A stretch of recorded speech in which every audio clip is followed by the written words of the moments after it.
देखो osmotic pressure का क्या मीनिंग होती है? What is the meaning of osmotic pressure? ढीला ढीला थप्पा, ढीला है क्या? बोलो तो आपको ऑस्मोटिक प्रेशर।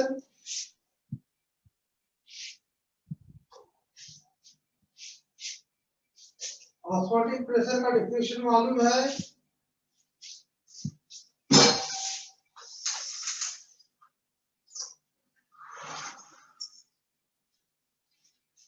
किसको मालूम है बोलो?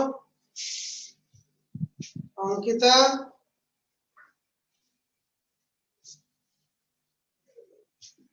अंकिता,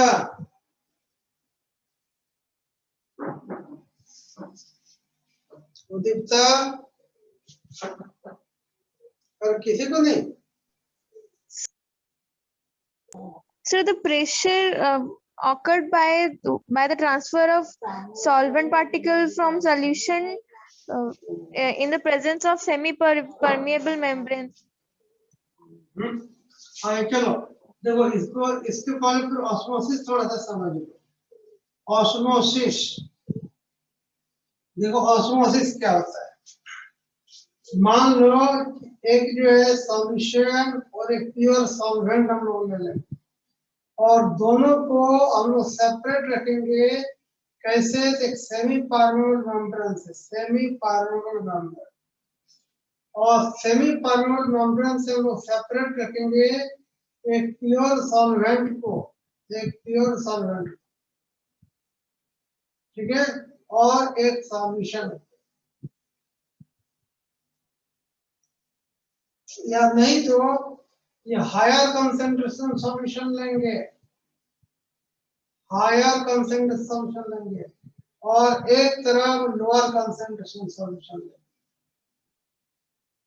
लोअर कंसेंट्रेशन सॉल्यूशन, या एक तरफ प्योर सॉल्वेंट लेंगे, दूसरे तरफ कोई भी सॉल्यूशन ले लेंगे। प्योर सॉल्वेंट का कंसेंट्रेशन कम होगा तो या उसको हम लोग बोल सकते हैं कि एक तरफ हम लोअर कंसेंट्रेशन सॉल्यूशन लिए और दूसरा तरफ हायर कंसेंट्रेशन सॉल्यूशन लिए, और दोनों को सेपरेट करके एक सेमी परमेबल मेम्ब्रेन के थ्रू। देखो सेमी परमेबल मेम्ब्रेन का मीनिंग क्या होता है? तो ऐसा मेम्ब्रेन जो सॉल्यूट के पार्टिकल को पास होने नहीं देता है, लेकिन सॉल्वेंट के पार्टिकल को पास होने अलाउ कर देता है ना? Semi permeable membrane means the membrane which allow to pass the solvent particle but do not allow to pass the solid particle, solid particle को पास होने नहीं देता है, सॉल्वेंट के पार्टिकल को पास होने देता है। ऐसा मेम्ब्रेन को हम लोग बोलेंगे सेमी परमेबल मेम्ब्रेन। जब दो सॉल्यूशन को एक दूसरे के सामने रखेंगे तो दोनों के बीच एक पोटेंशियल डिफरेंस क्रिएट होगा। ये पोटेंशियल डिफरेंस का मीनिंग क्या होता है? इधर हाई कंसेंट्रेशन है, इधर लो कंसेंट्रेशन है, दोनों के बीच एक डिफरेंस, पोटेंशियल डिफरेंस क्रिएट होगा, और इस पोटेंशियल डिफरेंस के कारण है ना, इस पोटेंशियल डिफरेंस के चलते क्या होगा? ये हायर कंसेंट्रेशन सॉल्यूशन जो है चाहेगा अपना कंसेंट्रेशन को डिक्रीज करना और इसके बराबर करना चाहता है, और ये लोअर कंसेंट्रेशन सॉल्यूशन चाहेगा अपना कंसेंट्रेशन बढ़ा करके इसके इक्वल करना चाहता है। सब एक दूसरे को बराबरी करना चाहता है। हायर कंसेंट्रेशन सॉल्यूशन अपना कंसेंट्रेशन को लो करके इसके बराबर होना चाहता है, और लोअर कंसेंट्रेशन सॉल्यूशन अपना कंसेंट्रेशन को बढ़ा करके इसके बराबर करना चाहता है, ठीक है। तो लोअर कंसेंट्रेशन सॉल्यूशन अपना कंसेंट्रेशन को बढ़ाएगा। कैसे बढ़ाएगा? तो सॉल्वेंट का पार्टिकल अगर कुछ पास करके चला जाएगा इधर, तो जब सॉल्वेंट का पार्टिकल कुछ पास करके चला जाएगा तो इसका कंसेंट्रेशन घटेगा, और इसे सॉल्वेंट का पार्टिकल निकल गया, कोई सॉलिड का पार्टिकल उतना ही रहा, इसका कंसेंट्रेशन कुछ बढ़ जाएगा। या फिर दूसरा ऑप्शन ऐसा हो सकता है, हायर कंसेंट्रेशन सॉल्यूशन से लोअर कंसेंट्रेशन सॉल्यूशन में कुछ सॉलिड का पार्टिकल आ जाएगा, जब इधर सॉलिड का पार्टिकल फ्लो करके आएगा, इसका कंसंट्रेशन घटेगा और इसका कंसंट्रेशन बढ़ेगा। ये दो ऑप्शन हो सकता है। दोनों अपने कंसंट्रेशन को, एक दूसरे के कंसंट्रेशन को इक्वल करने के लिए दो ऑप्शन है।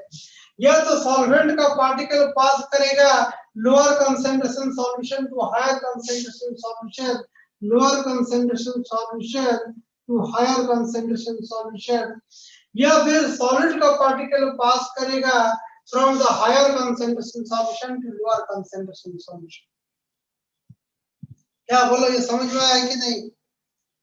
इधर क्या है, लोअर कंसंट्रेशन सॉल्यूशन, इधर हायर कंसंट्रेशन सॉल्यूशन। इसका कंसंट्रेशन ज्यादा है, इसका कंसंट्रेशन कम है, दोनों के बीच एक पोटेंशियल डिफरेंस क्रिएट होगा, जिसके चलते मास का फ्लो होगा। और मास का फ्लो इसलिए होगा कि दोनों एक दूसरे के कंसंट्रेशन को इक्वल करना चाहता है। ये अपना कंसंट्रेशन को बढ़ाना चाहेगा, बढ़ाने के लिए हमको ज्यादा सॉलिड का अमाउंट चाहिए, सॉल्वेंट का अमाउंट कम चाहिए, सॉल्वेंट का कुछ इधर फ्लो करके चला जाएगा, इसलिए अपना कंसंट्रेशन को बढ़ा लेगा। या फिर इसका कंसंट्रेशन लो होना पड़ेगा, लो होने के लिए क्या करना पड़ेगा, इसका कंसंट्रेशन लो करने के लिए सॉल्वेंट का पार्टिकल आकर इसको डायल्यूट करेगा और कंसंट्रेशन को लो करेगा।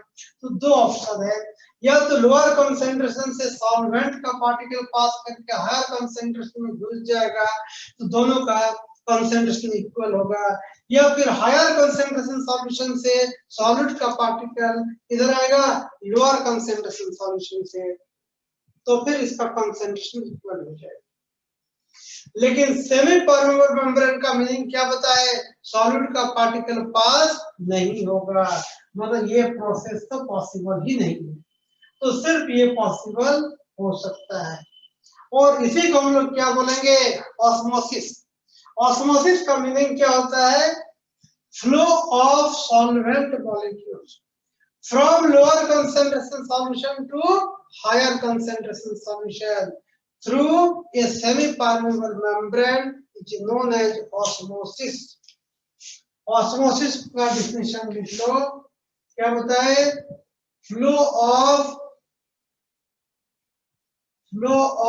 solvent molecules from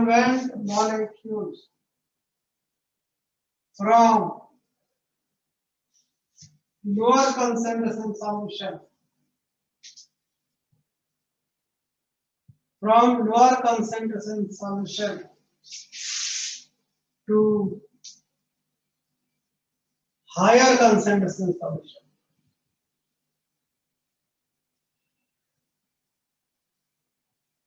Flow of solvent molecules from lower concentration solution to higher concentration solution through a semi-permeable membrane. Through a semi-permeable membrane is called osmosis. इसको हम लोग क्या बोलेंगे, ऑस्मोसिस।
हो गया,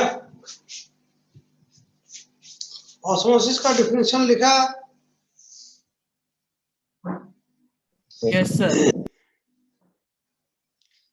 ऑस्मोसिस का डिफिनेशन लिख लिया, देखो ऑस्मोटिक प्रेशर ये देखो ऑस्मोटिक प्रेशर क्या है।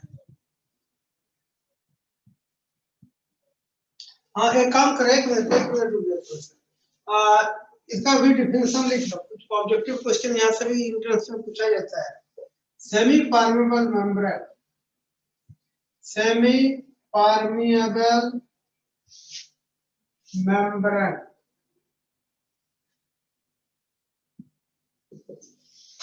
लिख लो, the membrane which allows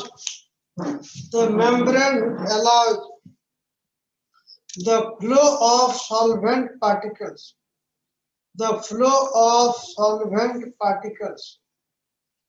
but not the solid particles through it is known as semi-permeable membrane.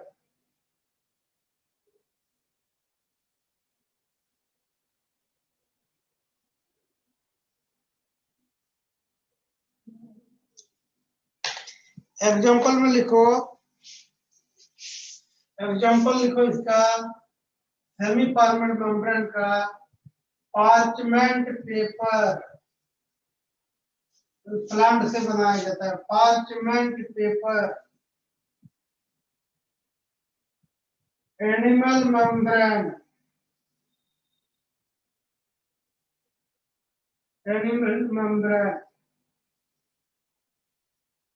क्या नाम तो सुने होंगे सब, पार्चमेंट पेपर, एनिमल मेम्ब्रेन, क्या बोलते हैं, गोल्ड ब्लडर, क्या क्या है ना। हाँ अभी केमिस्ट्री में एक चीज याद रखना है, इस पर क्वेश्चन पूछा जाता है, used as semi permeable membrane, और वो होता है कॉपर फेरोसाइनाइड। फॉर्मूला होता है Cu2 FeCl6, और कैल्शियम फॉस्फेट का भी यूज किया जाता है। कैल्शियम फॉस्फेट, इसका भी जो लेयर बनाया जाता है, कैल्शियम फॉस्फाइड का जो पेस्ट होता है ना, कैल्शियम फॉस्फाइड का जो पेस्ट होता है, उस कैल्शियम फॉस्फाइड का भी पेस्ट का यूज किया जाता है किसमें, तो सेमी परमेबल मेम्ब्रेन बनाने में इसका भी यूज किया जाता है, सेमी परमेबल मेम्ब्रेन। तो हम क्या बोलेंगे, कैल्शियम फॉस्फेट मेम्ब्रेन। और एक याद रखना, फिनॉल जो होता है ना, फिनॉल सैचुरेटेड विथ वाटर,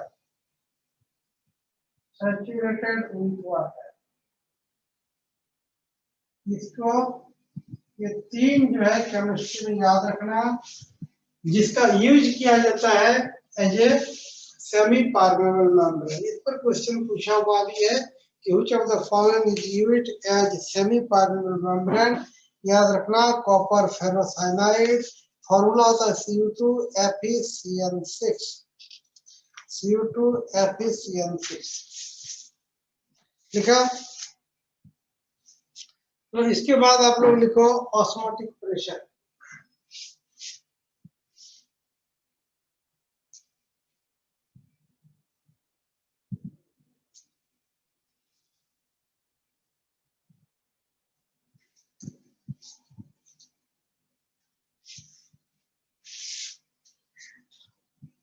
देखो ऑस्मोटिक प्रेशर क्या होता है समझ लो। आपको क्या पता है कि दो ऑप्शन है, सॉलिड का पार्टिकल इधर फ्लो करेगा या सॉल्वेंट का पार्टिकल इधर फ्लो करेगा, लेकिन सेमी परमेबल मेम्ब्रेन के थ्रू जो है सॉलिड का पार्टिकल पास नहीं होता है, तो ये होगा। अब क्या करेंगे हम लोग, देखो ध्यान से, जो हायर कंसेंट्रेशन सॉल्यूशन होगा उसमें पिस्टन फिट कर देंगे, ठीक है। और इस पिस्टन पर हम लोग क्या करेंगे, धीरे धीरे प्रेशर बढ़ाएंगे, जिस मिनिमम प्रेशर पर सॉल्वेंट का पार्टिकल इधर फ्लो करना बंद कर देगा, उस मिनिमम प्रेशर को बोलेंगे इस सॉल्यूशन का ऑस्मोटिक प्रेशर, है ना।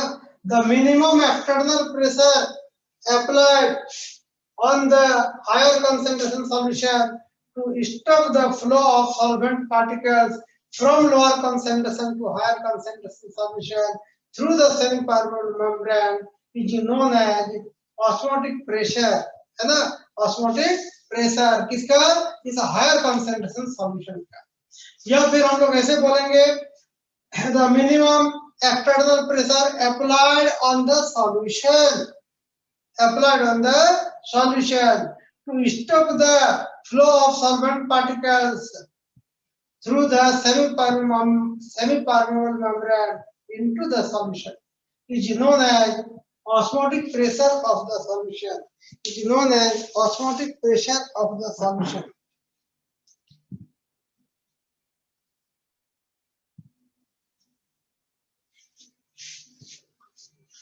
लिख लो osmotic pressure, the minimum external pressure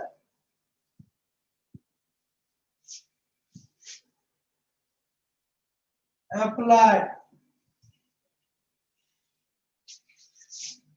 on the solution to stop the flow of solvent molecules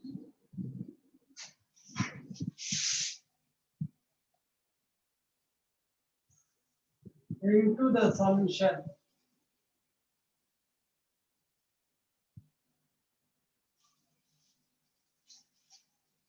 through the semi-permeable membrane is called osmotic pressure of the solution.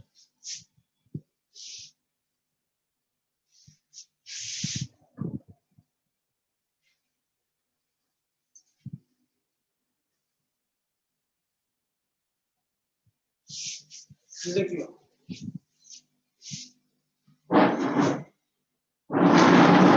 osmotic pressure में कुछ doubt है बोलो. No, sir.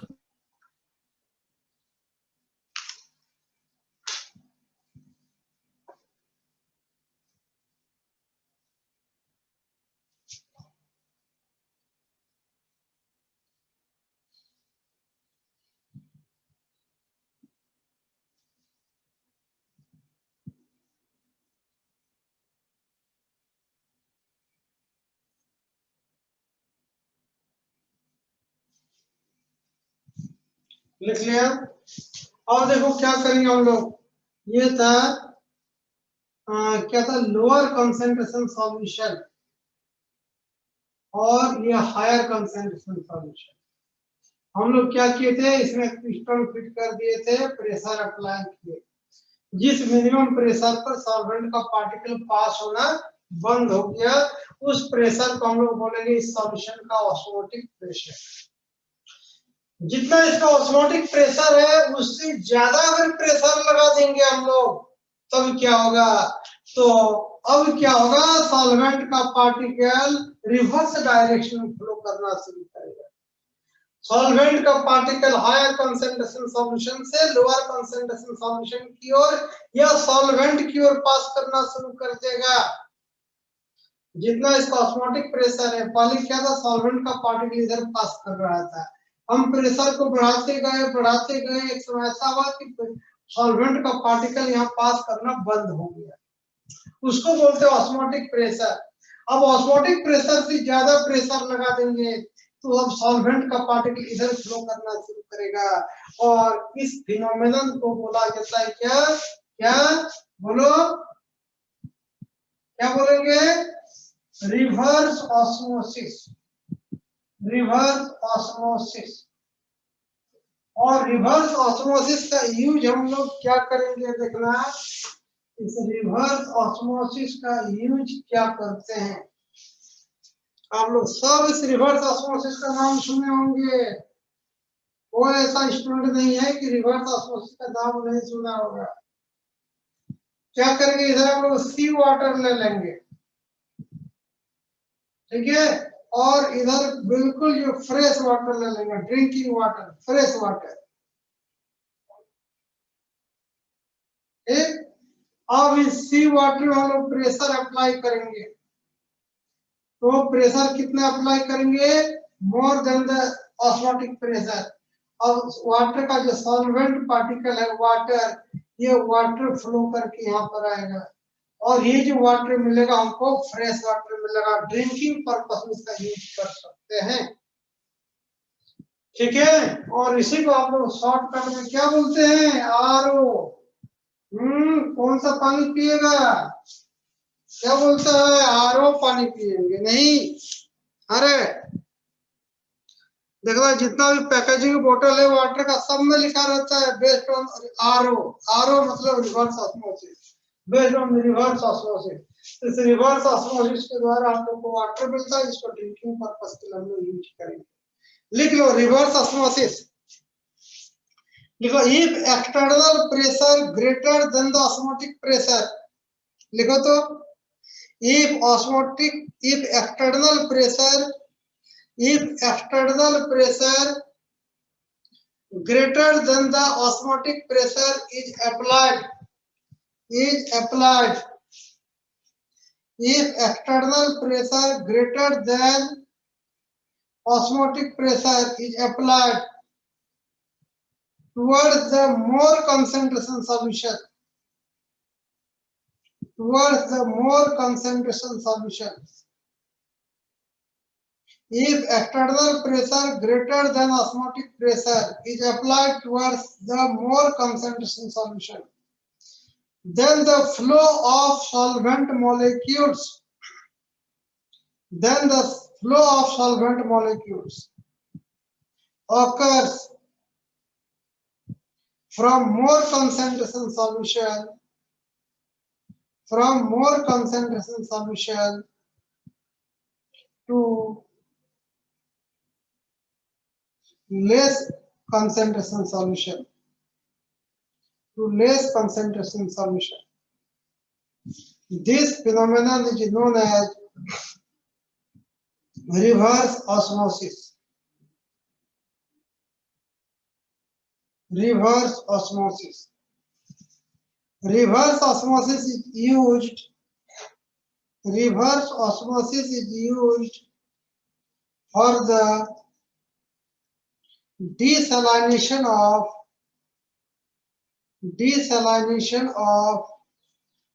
seawater for getting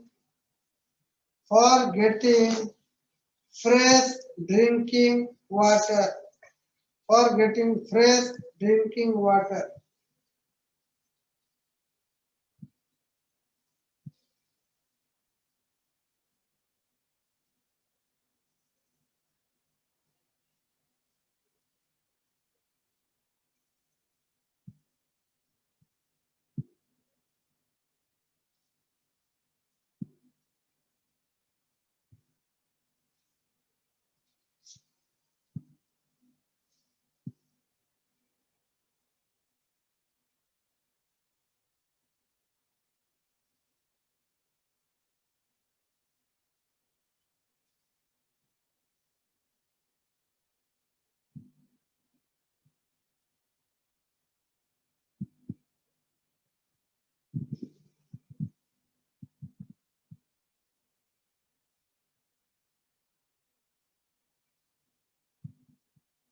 लिख लिया? Yes, sir. सुनाओ reverse osmosis में क्या लिखा था, पढ़ के सुनाओ तो, लिख पाया कि नहीं, पढ़ो।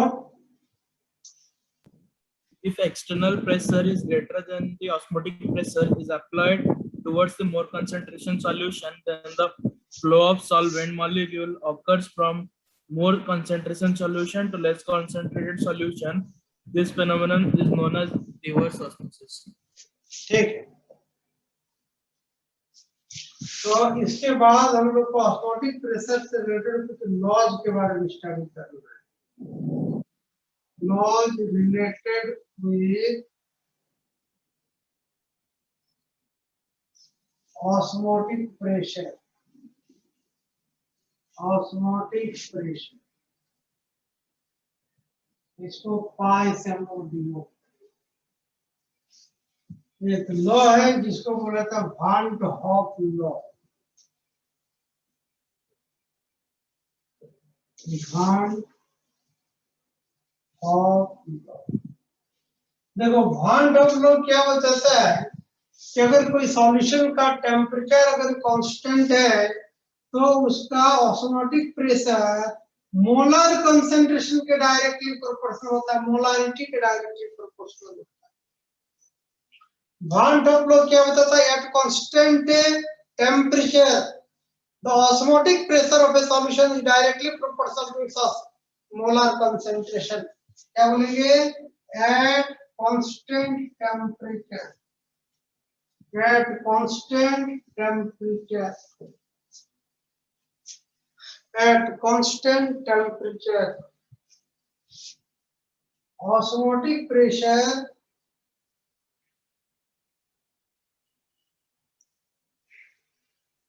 of a solution is directly proportional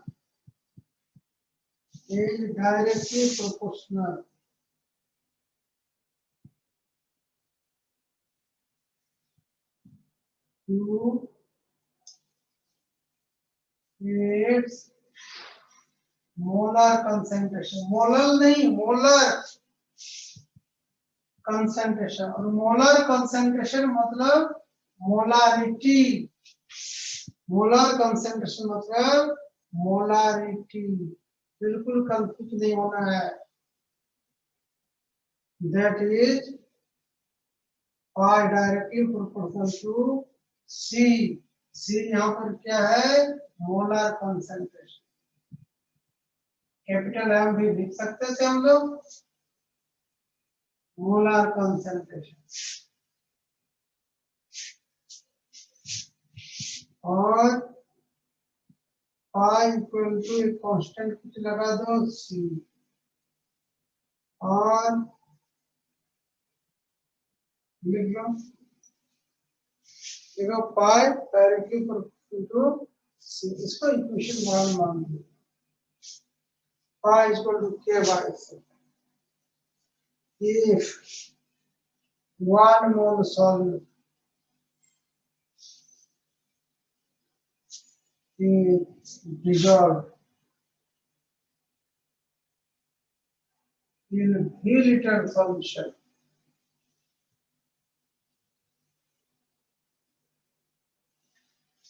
then C equal to number of mole by V, or pi equal to K by V, or pi into V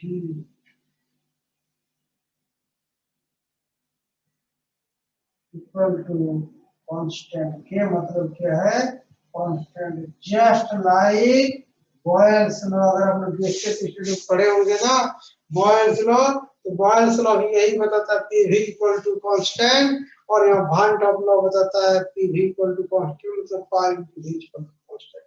यहाँ पे पाई है ऑस्मोटिक प्रेशर, वहाँ पे P था गैसियस प्रेशर, गैस का pressure, तो दोनों same जैसा हम लोग को लॉ मिल रहा है।